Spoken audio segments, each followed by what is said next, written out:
Akwụkwọ nke abụọ nke ndị eze, isi nke 16. N'afọ nke 17 nke Peka nwa Remalaya ka Ahazi nwa Jotam bụ eze Juda malitere ịbụ eze. Ọgụ afọ ka Ahazi gbara mgbe ọ malitere ịbụ eze, o wee bụrụ eze afọ 16 n'ime Jerusalem, mee ihe ziri ezi n'anya Jehova bụ Chineke ya dịka Devid nna ya ha.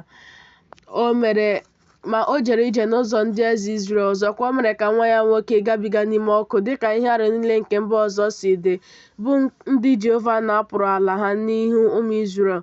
Ọ chụọ àjà, surekwa ihe nsure ọkụ na-esisi ụtọ n'ebe dị elu na n'elu ugwu nta niile na n'okpuru osisi ndụ ọbụla.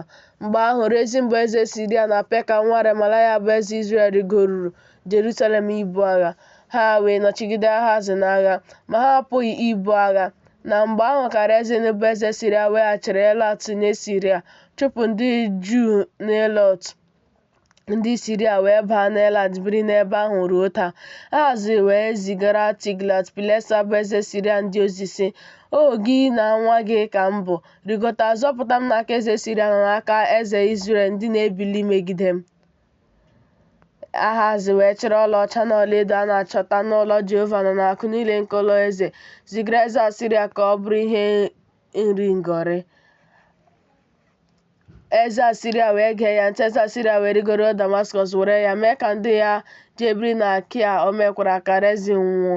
Eze bụ Ahazi wee jee izute Tiglat-Pilesa bụ eze Asiria na Damaskọs, wee hụ ebe ịchụ aja nke dị na Damaskọs. Eze bụ Ahazi wee zigara Uraija bụ onye nchụaja oyiyi ebe ịchụ aja ahụ na ihe atụ ya dịka ọrụ niile a rụrụ ya si dị. Uraija bụ onye nchụaja wee wuo ebe ịchụ aja ahụ dịka ihe niile si dị nke eze bụ Ahazi siri na Damaskọs zite. Otu a ka Uraija bụ onye nchụaja mere ruo mgbe eze bụ Ahazi siri na Damaskọs bịa. Eze wee si na Damaskọs bịa. Eze wee hụ ebe ịchụ aja ahụ. Eze wee bịaruo ebe ịchụ aja ahụ nso, suru aja nsure ọkụ n'elu ya. O wee suru aja nsure ọkụ ya ịbụ ihe nsure ọkụ na-esi isi ụtọ, surekwa onyinye nata ihe ọma, wụsịkwa aja ihe ọṅụṅụ ya, wụsịkwa ọbara aja udo ya niile n'elu ebe ịchụ aja ahụ. Ma ebe ịchụ aja ọla ahụ nke dị n'ihu Jehova, o siri n'ihu ụlọ ahụ, si n'etiti ebe ịchụ aja ya na ụlọ Jehova bute ya nso, tinye ya n'akụkụ ugwu ebe ịchụ aja ya. Eze bụ Ahazi wee nye Uraija bụ onye nchụaja iwu sị, "N'elu ebe ịchụ aja ukwu ahụ ka ị ga-esure aja nsure ọkụ ụtụtụ ịbụ ihe nsure ọkụ na-esi isi ụtọ, na onyinye ịnata ihe ọma nke anyasị, na aja nsure ọkụ nke eze na onyinye ịnata ihe ọma ya, ha na aja nsure ọkụ nke ndị niile nke ala nka, na onyinye ịnata ihe ọma ha, na aja ihe ọṅụṅụ niile ha, ọbara niile nke aja nsure ọkụ na ọbara niile nke aja. N'elu ya ka ị ga-awụsịkwa ya. Ma ebe ịchụ aja ọla ahụ ga-adịrị m iji jụọ ese." Uraija bụ onye nchụaja wee mee ya dịka ihe niile si dị nke eze bụ Ahazi nyere ya n'iwu. Eze bụ Ahazi wee bipụ ihe njikọ niile nke ihe ndọkwasị niile si n'elu ha, wee zuga ite ọsịsa mmiri. O sikwara n'elu ehi ọla nke dị n'okpuru ya weda oke osimiri ahụ, tinye ya n'elu pavement nkume.